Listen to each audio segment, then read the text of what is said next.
Take off the uniform. Jasmine Ellis froze beside the kitchen island. For 3 years, she had worked inside Billionaire CEO Nathan Cole's Manhattan townhouse.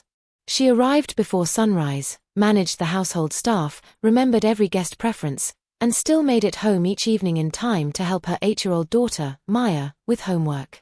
Today, however, Nathan was in Boston negotiating the biggest acquisition of his career. And his fiancée, Bianca Sterling, had waited until he was gone. Jasmine looked at the garment bag Bianca had thrown onto the counter. What is this? Your clothes. My clothes are upstairs. Not anymore. Jasmine's stomach tightened. Bianca stood perfectly composed in a pale designer suit, one hand resting on the diamond ring Nathan had given her 6 months earlier. You're fired. Jasmine stared at her. For what? For becoming too comfortable. That isn't a reason. It is in my home. Jasmine's expression hardened. This is Nathan's home. Bianca smiled. Not for much longer. Their wedding was 6 weeks away. Afterward, Bianca planned to move permanently into the townhouse and had already begun replacing furniture, staff schedules, and household rules. But Jasmine knew this wasn't about schedules. 3 nights earlier, she had interrupted Bianca yelling at Maya. Jasmine had brought her daughter to the townhouse for 20 minutes after an unexpected school closure. Maya sat quietly in the breakfast room drawing while Jasmine finished a meeting with the caterer. Bianca had walked in and found Maya using a set of colored pencils. One pencil rolled beneath Bianca's handbag. Bianca snapped. Children like you need to learn not to touch things that aren't yours. Jasmine entered just in time to hear it. My daughter didn't take anything. I didn't say she stole. You didn't need to. Bianca ordered Jasmine never to bring Maya into the house again. Jasmine answered calmly. Then speak to me. Not my child. Bianca never forgot being corrected by an employee. Now she slid a termination document across the counter. Sign. Jasmine read the first page. It claimed she had repeatedly violated household privacy, misused work hours, and brought unauthorized guests onto the property. My daughter is listed as an unauthorized guest. She is not staff. She was here because her school closed unexpectedly. Not my problem. Jasmine pushed the paper back. I'm not signing a lie. Bianca's smile disappeared. Then leave without severance. I have 3 years of performance records. I already changed them. Jasmine looked up sharply. What? You'd be surprised how different a personnel file can look after enough complaints. You fabricated complaints. I documented concerns. From whom? People who understand their place. Jasmine exhaled slowly. She needed the job. Rent. Maya's school expenses. Groceries. Everything in her life had been built around one income and careful planning. But desperation was not consent. I'll speak to Nathan. No. Bianca held up Jasmine's phone. Jasmine instinctively reached toward her pocket. She had left it charging in the staff office. Bianca had taken it. Give me my phone. You can collect it when security escorts you out. You went through my belongings. I'm protecting Nathan. From his maid. Bianca leaned closer. From women who mistake kindness for opportunity. Jasmine stared at her. There it was. The real reason. You think I want Nathan? Bianca laughed softly. I think you enjoy being needed. I work here. You know his coffee. His schedule. His mother's birthday. Which tie he wears when he's nervous. That's called doing my job. You make him laugh. Jasmine almost looked amused. So, he listens to you. That sounds like a problem between you and your fiancé. Bianca's face hardened. You're very confident for someone about to lose her paycheck. And you're very insecure for someone wearing his ring. Silence. Bianca slapped the termination papers onto the floor. Get out. Jasmine picked up her handbag. I want my phone. Bianca tossed it onto the counter. The screen had been reset. Jasmine stared. My messages are gone. Perhaps don't store private household information on personal devices. You erased my phone. Leave. Jasmine looked at her for several seconds. Then she removed the silver house key from her ring and placed it on the counter. I hope being rid of me gives you whatever peace you think you're missing. Bianca's eyes flashed. Jasmine walked out. No argument. No begging. No dramatic goodbye. That somehow angered Bianca more. At 4:15 that afternoon, Nathan Cole left his Boston meeting. His phone contained 17 missed business calls. None from Jasmine. That was unusual. Jasmine always sent a short household summary before 5. At 4:42, his phone rang from an unknown number. He almost ignored it. Then he answered. Cole. A child was crying. Mr. Nathan? Nathan stopped walking. Maya. She sniffled. Mom said I wasn't supposed to call you. Nathan's expression changed. Where is your mother? In the bedroom. Is she hurt? No. Then what happened? Maya lowered her voice. She's crying. Nathan had known Jasmine for 3 years. He had seen her handle broken pipes, angry guests, a kitchen fire, and the morning his father died. He had never seen her cry. Why? Miss Bianca fired her. Nathan went completely still. What did you say? She came home early with all her work clothes. Maya began crying harder. She said everything was okay, but I heard her on the phone saying we might have to move. Nathan walked away from his executives. When did Bianca fire her? This morning. Did your mother speak to me? She said Miss Bianca told her you approved it. Nathan's jaw tightened. I approved nothing. Maya became quiet. Nathan heard something behind her. A drawer opening. Then Maya whispered. Mr. Nathan? Yes. Mom found something in her coat. What? A little envelope. Nathan stopped. What envelope? It has your name on it. His pulse shifted. Do not open it. I didn't. Put it somewhere safe and tell your mother I'm coming. You're in Boston. Not for long. Nathan ended the call and turned toward his chief of staff. Cancel dinner. Get the jet ready. What happened? My fiancé fired someone without authorization. His chief of staff blinked. You're flying back because a maid was fired? Nathan looked at him. No. He thought about Jasmine's erased phone. Her altered personnel file. And an envelope Bianca apparently never knew had been hidden inside Jasmine's coat. I'm flying back because Bianca lied about me to do it. 3 hours later, Nathan stood outside Jasmine's modest apartment in Queens. Maya opened the door. Her eyes were red. Jasmine appeared behind her. Shock replaced exhaustion. Nathan. He looked at the garment bags stacked beside the sofa. You were fired. She folded her arms. I was told you approved it. I didn't. For the first time that day, Jasmine's composure slipped. Then Maya ran to the kitchen table. The envelope. She brought it to him. Nathan recognized the handwriting immediately. Not Bianca's. Not Jasmine's. His late mother's. His mother had been dead for 2 years. Nathan slowly opened the envelope. Inside was a photograph of Jasmine holding newborn Maya 8 years earlier. Standing beside Jasmine was Nathan's mother. And on the back, she had written, Nathan, if Bianca ever forces Jasmine out of your life, ask Jasmine what happened the night Maya was born. Nathan looked up. Jasmine had gone pale. You knew my mother before you worked for me. Jasmine said nothing. Nathan held up the photograph. Jasmine, what happened the night Maya was born?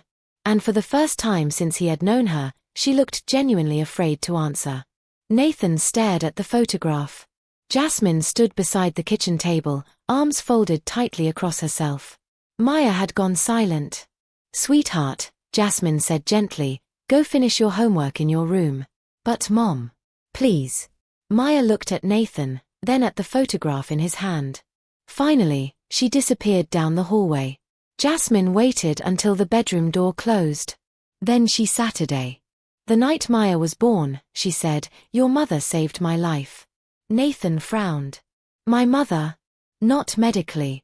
Jasmine looked toward the photograph. She saved the part of my life that was about to collapse. 8 years earlier, Jasmine had been 26 and 9 months pregnant. Maya's father, Caleb Ellis, worked nights supervising loading crews for Sterling Medical Supply, a distribution company owned by Bianca's father, Richard Sterling. Nathan's expression changed. Bianca's family company? Yes. Caleb had discovered something wrong with several medical shipments. Boxes labeled as donated pediatric medication were leaving Sterling warehouses for charity clinics. But some trucks never reached those clinics. The medication was being diverted, Jasmine said. To where? Private distributors overseas. Caleb believed someone was selling donated medicine twice, once through tax deductions, then again on the black market. Nathan lowered the photograph. How did my mother become involved? Because Sterling Medical Supply had a contract with the Cole Foundation. Nathan went still. His mother, Evelyn Cole, had spent 20 years managing the family foundation's healthcare programs. She was auditing them, Jasmine continued. Caleb contacted her anonymously. Nathan sat across from her. And the night Maya was born. Jasmine's eyes dropped. That was the night Caleb planned to give her the original shipping records. Nathan already disliked where the story was going. Jasmine took a slow breath. My contractions started at work. I called Caleb. He said he was 20 minutes away. Her voice changed. He never came. Instead, Evelyn Cole appeared at the hospital almost 2 hours later. Her coat was covered with rain. Blood stained one sleeve. Nathan's face tightened. Whose blood? Caleb's. Jasmine closed her eyes. He was driving toward the hospital when a truck forced his car off the road. Nathan stared at her. He died in a car accident. That's what the police report says. You don't believe it? Your mother didn't either. Evelyn had been meeting Caleb in a parking garage near the Sterling warehouse. He handed her one envelope containing copied manifests. He kept the originals. Minutes after they separated, his car was followed.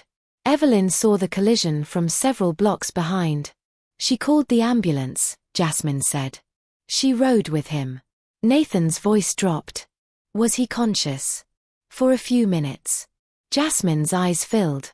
He kept asking whether I had gone into labor. Nathan looked away. He never met Maya. No. Silence filled the apartment. Jasmine continued. Your mother arrived at the maternity floor 12 minutes after Caleb died.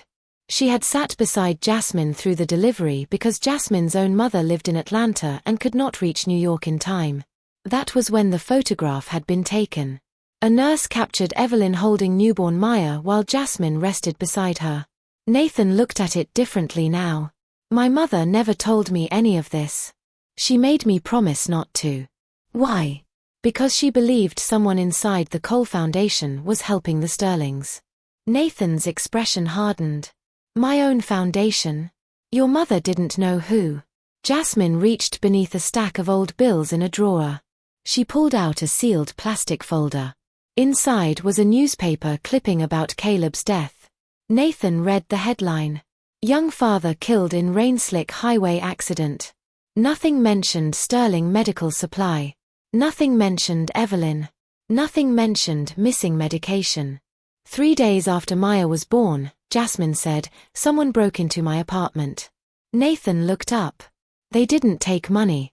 They didn't take electronics. They searched Caleb's things. For the manifests. Yes. Did he leave them with you? I didn't know. Then. Your mother moved me into a foundation apartment for 2 months. Nathan remembered his mother occasionally using private apartments to protect vulnerable witnesses. But he had never known Jasmine was one. She eventually helped me find work, Jasmine continued. First at a hotel. Then, 3 years ago, inside your house. Nathan stared at her. She placed you there deliberately. Yes. Why? She said she trusted you. That doesn't answer the question. Jasmine hesitated. She wanted someone close enough to you to notice if Bianca's family started influencing your decisions. Nathan pushed back his chair. So for 3 years, my mother had you watching my fiancé? No. Jasmine's voice sharpened. I was never spying on you. Then what were you doing? My job. She stood. Your mother died 6 months after I started working for you. Whatever she planned ended with her. Nathan looked at the envelope again. Apparently not. Inside the envelope was another folded sheet. He had missed it beneath the photograph. Nathan opened it. His mother's handwriting filled the page. Nathan, if you are reading this, Bianca has finally done what I feared she would do, remove Jasmine from your home. Do not blame Jasmine for what I asked her to keep from you. His throat tightened. He continued reading. Caleb Ellis died because he discovered something connected to Sterling Medical Supply. I could never prove who ordered the vehicle that followed him. But I proved the charity shipments were being diverted. Nathan stopped. Jasmine whispered, keep reading. The original records were never in Caleb's car. He gave them to someone else before he met me. Nathan looked up. Who? Jasmine shook her head. I don't know. He read the final paragraph. The answer is connected to Maya. When she turns 8, Jasmine will receive what Caleb left behind. Do not let Richard Sterling know it exists. And under no circumstances let Bianca access Maya's school records. Nathan slowly lowered the letter. Maya turned 8 when? Last month. Did anything arrive? No. Then Jasmine stopped. Her expression changed. What? Maya's school called 2 weeks ago. About what? They said someone requested a certified copy of her enrollment file and emergency contact documents. Nathan stood. Who? They claimed it was for a scholarship program. What program? Jasmine looked at him. The Sterling Family Education Fund. Nathan's jaw tightened. Did you authorize it? No. And the school released the records. They said the request contained my electronic signature. Nathan closed his eyes. Another forged authorization. Bianca's firing suddenly looked different. Maybe Jasmine's employment had never been the real target. Maybe Bianca needed Jasmine outside the townhouse because something connected to Maya was about to surface. Nathan grabbed his phone. I'm calling Bianca. Jasmine caught his wrist. Don't tell her about the letter. He looked at her. Why? Because your mother specifically warned us not to. Nathan nodded. Then he called. Bianca answered immediately. Nathan, finally. Why did you fire Jasmine? I already explained. No, you insulted my intelligence. Silence. Nathan continued. You altered her personnel records. She brought her child into our home. Maya was there once. That was enough. Why does Maya bother you? Bianca did not answer. Nathan glanced at Jasmine. Did you contact her school? Another pause. What are you talking about? The Sterling Education Fund requested Maya's records. That foundation sends thousands of requests. Using Jasmine's forged signature. Bianca's breathing changed. Tiny. But Nathan heard it. Who told you that? He looked at Jasmine. That's an interesting question. Bianca's voice became colder. Where are you? With Jasmine. You went to her apartment? Yes. You flew back from Boston for your maid. I flew back because you fired an employee using my name. Bianca laughed once. Nathan, you have no idea what kind of woman she is. Jasmine's expression hardened. Nathan replied, I'm beginning to understand exactly what kind of woman she is. And her daughter. What about Maya? Bianca went silent again. Then she said something neither of them expected. Check Maya's birth certificate. Jasmine froze. Nathan looked at her. Why? Bianca whispered. Because Caleb Ellis isn't the only name your mother kept out of your life. The call disconnected. Jasmine immediately crossed to a small filing cabinet. She pulled out Maya's birth certificate. Nathan stood beside her. Mother. Jasmine Ellis. Father. Caleb Ellis. Nothing unusual. Then Jasmine noticed the document felt thicker than normal. She separated the protective sleeve. A second folded paper had been hidden behind the certificate. She had never seen it. It was a handwritten note from Caleb. Only 6 words were written across the front. For Maya, when she turns 8. Jasmine's hands began trembling. She opened it. Inside was an address, a locker number, and one final sentence. The woman who can prove everything is still alive. Jasmine stared at Caleb's note until the words blurred. The woman who can prove everything is still alive. Nathan looked at the address beneath it. Grand Central Storage Annex. Jasmine frowned. There hasn't been public luggage storage there in years. There are private document lockers beneath the East Concourse. How do you know? My company leases several. Nathan checked the locker number. E417. Jasmine folded Caleb's note and slipped it into her coat. Maya stays here. Nathan nodded. He called his chief of staff and arranged private security outside Jasmine's building without mentioning the letter or locker. 20 minutes later, they entered Grand Central through a side entrance. The evening rush surrounded them, commuters, tourists, rolling suitcases, announcements echoing from the ceiling. Jasmine felt strangely exposed. Caleb wrote this 8 years ago, she said. How could a locker still exist? Nathan looked at the number again. Unless someone has been paying for it. They found the underground corridor behind a row of service offices.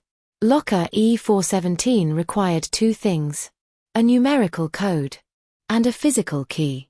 Jasmine's heart dropped. We don't have a key. Nathan studied Caleb's note. There's no code either. Jasmine pulled Maya's birth certificate from her handbag. Maybe he hid more than the note. She examined the sleeve carefully. Nothing. Then Nathan noticed the date on Caleb's message. The 14th of August 18. Maya's birthday? Yes. He entered 081418. The keypad turned green. But the key slot remained locked. Jasmine stared at it. Then she remembered something. The bracelet. What bracelet? When Maya was born, Caleb had already bought her a hospital bracelet charm. Your mother gave it to me after he died. Do you still have it? Maya wears it on a chain. Jasmine immediately called her daughter. Maya, sweetheart, I need you to look at your necklace. The one from Dad? Yes. Is the silver charm shaped like a little star? No. Jasmine froze. What shape is it? A key. Nathan and Jasmine looked at each other. Renee is bringing you here, Jasmine said. You stay with security the entire time. 30 minutes later, Maya arrived. She removed the tiny silver charm from her necklace. Nathan inserted it into the locker. It turned. The door opened. Inside sat a small red case. No money. No jewelry. Only a prepaid phone, an old employee badge, and a sealed medical specimen envelope. Jasmine picked up the badge. The photograph showed a woman named Dr. Tessa Ward, Sterling Medical Compliance. Nathan looked at the phone. It has one contact. Tessa. Jasmine pressed call. Someone answered after 4 rings. No greeting. Jasmine's throat tightened. My name is Jasmine Ellis. Silence. Then a woman whispered. Caleb's wife. Jasmine nearly dropped the phone. Yes. The woman began crying. You weren't supposed to find this until Maya turned 8. Who are you? Tessa Ward. The compliance officer. I was. Where are you? I can't tell you over this line. Nathan leaned closer. Dr. Ward, I'm Nathan Cole. The woman went silent. Then. Evelyn's son. Yes. You're with Jasmine? Yes. Then listen carefully. Do not go back to your townhouse. Nathan's expression hardened. Why? Because Richard Sterling has been using your engagement to enter Cole Foundation systems. Jasmine looked at Nathan. Tessa, Caleb said you could prove everything. I can. Then why have you been hiding for 8 years? Because Caleb wasn't the only person they tried to kill. Jasmine's face went cold. Tessa explained that she had discovered the charity medication diversion with Caleb. Sterling Medical shipped donated pediatric drugs overseas while replacing some charity deliveries with cheaper expired inventory. The Cole Foundation paid for medicine that vulnerable children never received, Tessa said. Nathan gripped the phone. My mother knew. Eventually. And Bianca. A pause. Yes.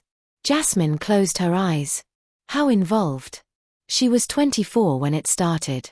She handled donor communications. At first, I thought she didn't understand. And later, she personally approved destruction of shipment records. Nathan stepped away. The woman he planned to marry had known about the scheme long before their relationship began. Jasmine asked the question that mattered most.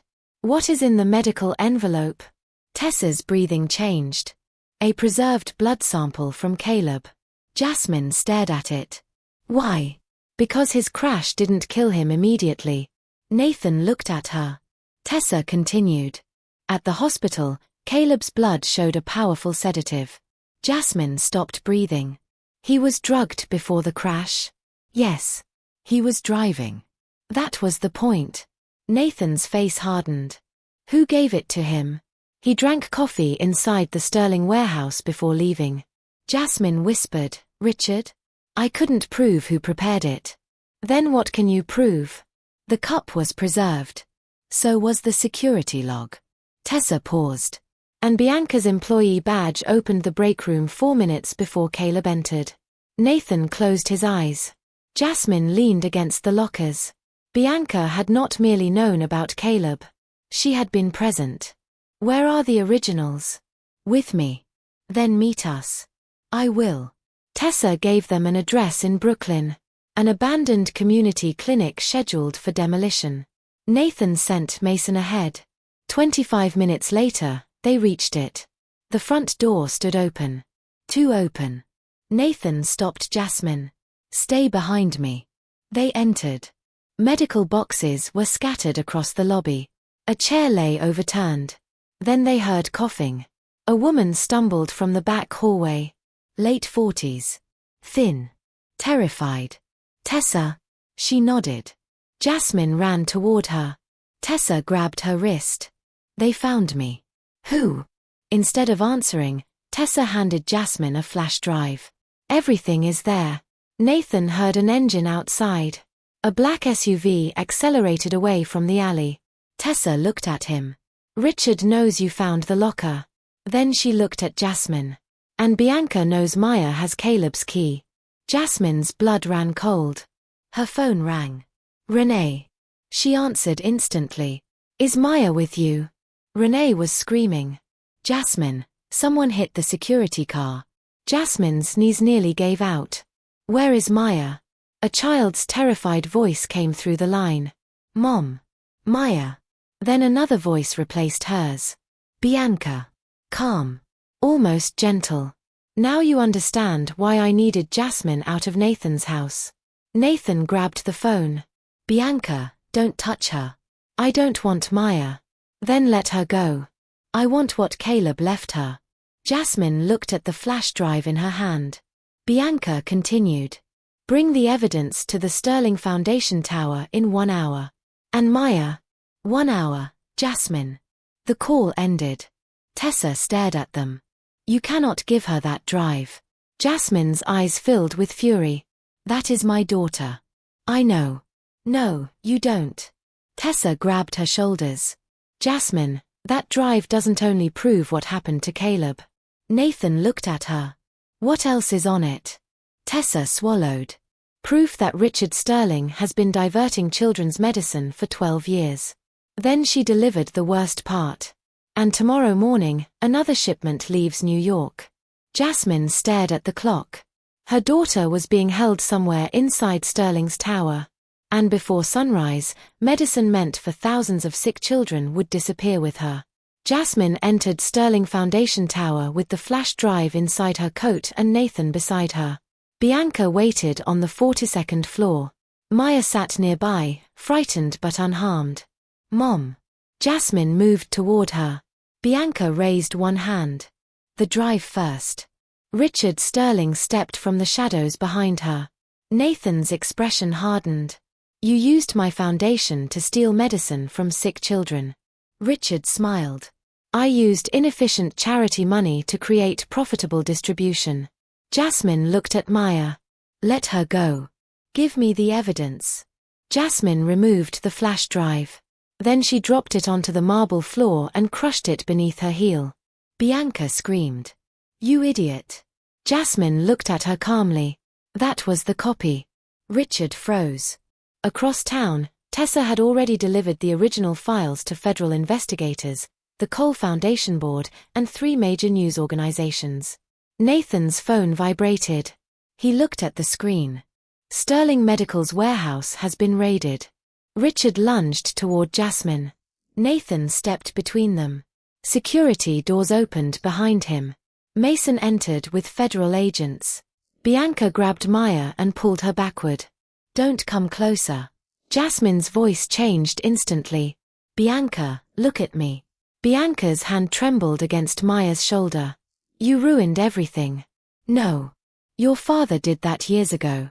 You chose to keep helping him. Maya suddenly stamped hard on Bianca's foot. Bianca cried out and released her. Jasmine ran forward and pulled her daughter into her arms. Nathan caught Bianca before she could flee. Richard reached for the elevator, but agents blocked him. By sunrise, Sterling Medical's outgoing shipment had been stopped. Investigators recovered diverted pediatric medicine, forged charity invoices, Caleb's preserved toxicology evidence, and warehouse access logs confirming Bianca had entered the break room shortly before Caleb was drugged. Richard was later convicted of fraud, conspiracy, medicine diversion, witness intimidation, and crimes connected to Caleb's death. Bianca was convicted for kidnapping, evidence destruction, fraud, and her role in concealing the scheme. Tessa entered witness protection only temporarily. Once the case ended, she returned publicly and helped rebuild the charity program. Nathan dissolved the Sterling contracts and transferred oversight of medical donations to an independent board. Jasmine never returned to work as his maid. Instead, she became Director of Family Protection and Ethics for the new foundation, with authority independent of Nathan. Months later, Nathan arrived at Jasmine's apartment at exactly 5. Maya opened the door. You're late. By 30 seconds. That counts. Jasmine appeared behind her, smiling. Nathan held up a pizza box. No business tonight. Good. No investigations. Even better. Maya grabbed the pizza and disappeared into the kitchen. Nathan looked at Jasmine. I spent 3 years thinking you left at 5 because work mattered less to you. Jasmine smiled. No. I left because something mattered more. He glanced toward Maya. I understand now. For the first time, Nathan was not standing in Jasmine's life as her employer or rescuer. He was simply a man she had chosen to invite inside.